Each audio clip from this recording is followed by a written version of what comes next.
Hi friends, இப்போ நம்ம Pandya stores பார்க்க போகிறோம். பாண்டிய ஸ்டோர்ஸில் அதாவது பழனி இருக்காரு, அவரும் வந்துட்டு கையை வெளில தூக்க முடியாமல் தூக்கிட்டு அந்த வெயிட்டை கொண்டு வந்து உள்ளே வச்சா நம்ம சரவணன் இருந்துட்டு குணுங்க இவ்வளோ வெயிட்டாக நீங்கள் ஏன் தூக்கிட்டு வரீங்கன்னு சொல்லிட்டு வாங்கி வைக்கிறாரு. வச்சதுக்கப்புறம் நம்ம பாண்டியன் கோவத்தில் இருக்கிறத பார்த்தோன்னே எல்லாரும் வந்து ஆஜராயிட்டாங்க. வாங்க ஒவ்வொருத்தராக வந்து திட்டு வாங்கிட்டு போங்க அப்படிங்கிற மாதிரி இருந்தது. சரி விடுங்க, கோவத்தில் இவருக்கு பிபி அதிகமாகிடுச்சு போல். பிபி அதிகமானால் அடுத்தவங்கள டென்ஷனை காமிக்கலான்னா இருக்க முடியாது, என்ன பண்ணுறது. அதனால் இவர் எம்டன் மகனா இவர் திட்ட ஆரம்பிச்சிட்டாரு. திட்டத்தை காது கொடுத்து கேட்க முடியாமல் இவங்க ஒரு பக்கிட்டு இருக்காங்க. இவன் ஏன் ஃபோனை சுவிச் ஆஃப் பண்ணான்னு இவங்க ஒரு பக்கிட்ட கத்த மீனா ஃபோன் பண்ணிச்சான்னு கேட்குறாங்க. அந்த டைம் பார்த்து ஃபோன் எல்லாம் பண்ணல, மெசேஜ் பண்ணிச்சுன்னு போட்டு கொடுத்துட்டாங்க. ஏமா வாலண்டரியாக எதுக்குமா வந்து வாங்கி கடிக்க வர அப்படிங்கிற மாதிரி இருக்குது. அது மட்டும் இல்லைங்க, பீச்சில் இருந்த ஃபோட்டோ எடுத்து அனுப்பி விட்டாங்கன்னு சொன்னாங்க. சொன்ன உடனே பார்க்கணுமே நம்ம பாண்டியன் ஏன் துறைக்கு பீச்சுக்கு போகலாம் நேரம் இருக்கான்னு சொல்லிட்டு கண்ணாப்பேனான்னு கத்தி விட்றாரு.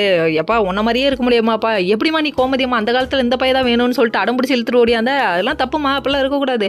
வீட்டில் பார்த்துருந்த மாப்பிள்ளைய கல்யாணம் பண்ணியிருந்தா லைஃப் நல்லா இருந்துக்குமா அப்படிங்கிற மாதிரி அட்வைஸ் தான் பொண்ணு மாட்டுக்கு. கோமதியம்மாவை பிடிச்சி கண்ணாப்பேனா திட்டாரு. திட்டின உடனே பாவம் நம்ம கோமதியம்மா ரொம்ப ஃபீல் பண்ண ஆரம்பிச்சிட்டாங்க. அது மட்டும் இல்லைங்க, அந்த கொலை காண்டில் நின்றுட்டு இருக்க கேப்பில் மறுபடியும் போயிட்டு அத்தா சொத்தன்னு சொல்லிட்டு போய் நின்றுச்சு நம்ம தங்கமயில். நின்னதுக்கப்புறமா நம்ம ராஜு லெஃப்ட் அண்ட் ரைட் வாங்கிட்டாங்க. உங்களுக்கு கேட்குறது தேவையில்லாத வேலை, டியூஷன் விஷயத்தையும் சொல்லி வச்சிருக்கீங்க, இதையும் சொல்லி வச்சிருக்கீங்க, நீங்கள் கொஞ்சம் கூட மாறவே மாட்டீங்களா, அடுத்தவங்க விஷயத்தில் எதுக்கு மூக்க நடக்கிறீங்கன்னு கண்ணாப்பினான்னு திட்டி விட்டுருச்சு. நீ என்ன திட்டினாலும் நான் அப்படி தான் இருப்பேன், நான் சொல்லணுங்கிறதுக்காக சொல்ல, சும்மா சொல்லிட்டேன் அப்படின்னுச்சு. அது எப்படி சொல்லணுங்கிறதுக்காக சொல்ல, நீ என்ன இப்படி பேசுகிற அப்படின்னு சொல்லி செம்ம ரைடு.